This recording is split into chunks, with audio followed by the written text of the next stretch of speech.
The biggest thing that RMC teaches you that you won't learn in the civilian world is the military skills and the tactical application of those. So starting off at the ground level with your foundation skills being the use of the rifle, drill movements, conduct in the field, then moving up to leading your small group in your section in the field, doing small tasks and attacks and patrols, and then up to the end goal, which is leading your platoon in doing these tasks. So large platoon level attacks, ambushes, and that would be the main thing that you would never get a chance to learn in the civilian world.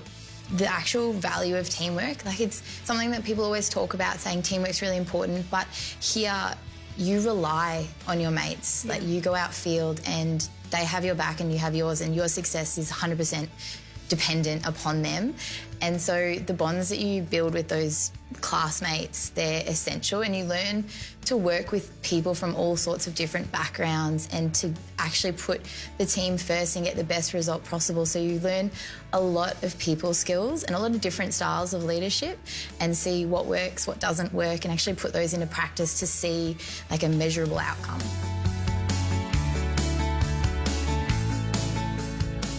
So we have Reveille at 06:15 in the morning, where everybody gets up. We'll start our morning routine, and we have our first class starting at 07:30. So we'll do classes during the day. This is a mixture of both physical training, of tactical lessons. We'll meet with the Padres as well, and they'll give us lessons on ethics and moral decision making. And our day finishes at about 17:30. Sometimes we have PT, sorry, not PT. We'll do more team-based sports in the afternoon, but otherwise the day finishes at about 5:30. Yeah, sure. 17:30. And then sometimes after that there may be extra activities. So we often come up here into the mess and we'll have a parade. There'll be debating activities, there'll be speeches. It's always good fun. Each week differs slightly depending on what block of training we're in. So some weeks will be more focused on drill out on the parade ground. Other weeks will be more focused on academic learning. Some weeks will be more, we'll go out and do more practical lessons in an almost field-based environment. So it just depends what block of training we're in at the time. Here at the college, it's quite a normal lifestyle, you might say. However, in the field, there's different expectations, because out in the field you are in an operational environment where you are mimicking what it would be like to be leading and conducting tactical tasks. And so in the field, it's much more intense, however, very fulfilling.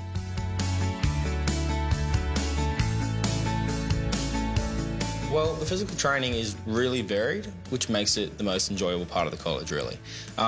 There is the expectation to be able to pass the basic fitness assessment, which is focused on high-speed running over 2.4 kilometres, push-ups and sit-ups. However, there is then the further requirements for physical training, which is more related to your time in the field, which has to do with lots of load carriage, which is where you'll see a lot of weights coming into the training program. And that's all based on preparing your body to be able to carry loads in a symmetrical and sometimes asymmetrical situation, whether you're carrying large logs, jerry cans, or whether you're carrying your pack on your back. And it makes it one of the most enjoyable parts of the college, because it's so varied and you're never doing the same thing twice at the gym with the PTIs. The physical training is also, it's really well planned and really well run. There is a basic fitness standard to get in, and then the idea behind it is that you meet a minimum requirement, and they can train you for fitness. So they'll train you from there. They recognise your starting level and they recognise where you need to be, and they're incredibly good at getting you to that level. I was terrible. I absolutely bombed the beep test. Okay. So I failed that aspect of my selection board. However, they recognised other skills and turned around. They actually helped give me a program. So the ADF Fitness app, they suggested that, and I used that in the next following 6 weeks up until coming in and passed my fitness test.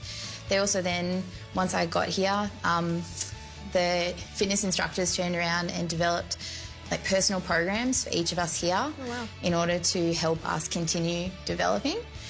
So it's a really well supported program, and passing straight up is not the be all and the end all. They will help you get to where you need to be.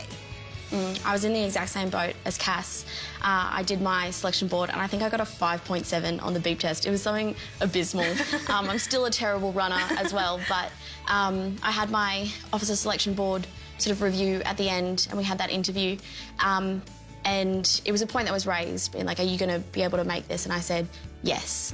I will see you 6 weeks out and I'll pass that PFA. And I did. I managed to. I trained with a personal trainer for the weeks leading up, and I managed to hit that 7.5 that I needed.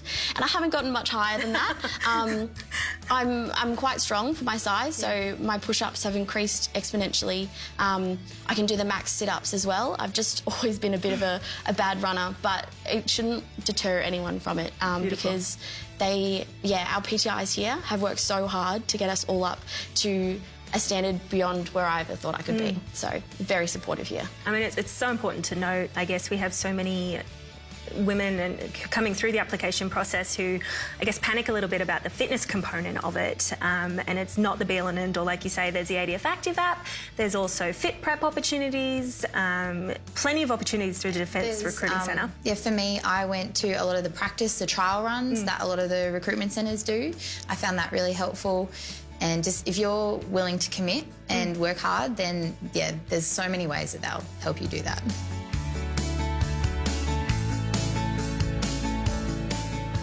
I would say back yourself. So, as I said, I wasn't the most physically strong person coming into it. I knew that I wasn't going to make the mark on the fitness test on that day, but it didn't stop me from being able to shine in other areas where I knew that I was okay, if that makes sense. So I had a fantastic mentor who I was able to talk to beforehand, and I asked her what advice she would give me, and that's what she told me. She said, go in there, back yourself, and be confident, because at the end of the day, you're all in there looking for the same job, to be leaders of the Army, and so you just need to believe in yourself and believe that they chose you for a reason. They've flown you to Canberra, of all places, to go through this process, so they've got to be something that they saw in you.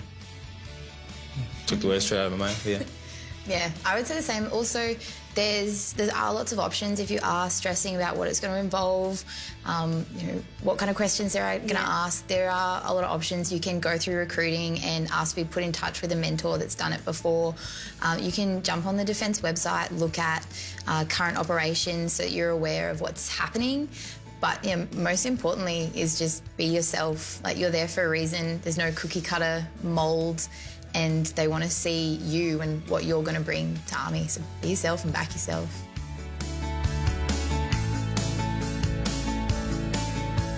Yeah, so throughout your career in the Army, so post-graduating here, you're constantly looked after. So I plan to do my Masters once I've sort of settled into a posting, and even just doing your Bachelor's, that's fully supported if you have sort of the grades for it and you put that case forward. The Army wants you to be qualified, and they want you to continue to be a better leader and a better version of yourself. So it's a very supportive career model. So I'm very much looking forward to that. Absolutely. And it's important to note that your training doesn't stop here at RMC. You will do more weeks of training outside of RMC than you will while inside RMC. And that'll be in your development towards becoming a more specialised officer and a more senior officer. It's also noted that it can be corps dependent. So each corps also has the opportunity to do a number of different courses available.